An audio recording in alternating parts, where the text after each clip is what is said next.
So can you tell me, how did the Catholic Church respond to international slavery in the 16th to the 18th century? Okay. What the position was, you'll find this astonishing. I think it was Pope Paul III. This is long before Wilberforce, and before any anti-slavery movement.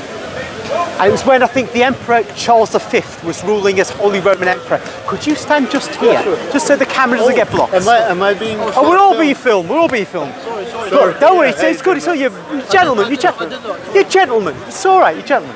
Now, Pope Paul III, I think it was that one, and Emperor Charles V, they declared slavery abolished. Now, this decree did not go into effect. We don't know what happened to the papal decree, but I'll go back to one I know more about.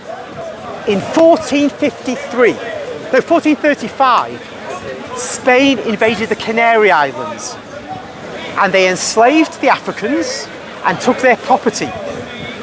Pope Eugenius IV, who was the Holy Father at that time, instructed our Catholic Spanish brothers to release these men and women and give them back their property.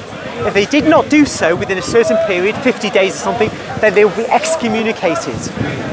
So way back, we're saying you cannot take a man's goods.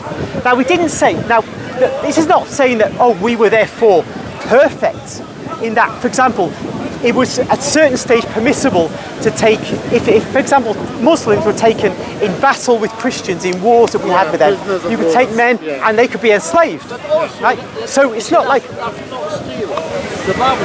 there you go, there's another part of it as well. But you see, one thing we couldn't do, a man could not take a female for sexual purposes as a slave, because strict monogamy, marriage is the only place you have sex, and it's only with your one wife. So slavery, though it was wrong, it was moderated, and of course, eventually, England, being the great maritime power, was instrumental in finally getting rid of this scourge.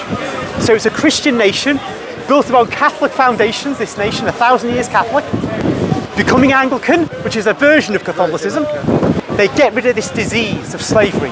But I just wanted to illustrate that our fathers, back in the Middle Ages, were speaking against. And furthermore, in America, in South America, in what is now Venezuela, I think it was it, we had our priests. Conquistadors, yes. I think you call it. But after they them, they were not very nice to the local population. Yeah, just one moment before, after that though, you've got men like De Las Casas, who I think it was in Venezuela.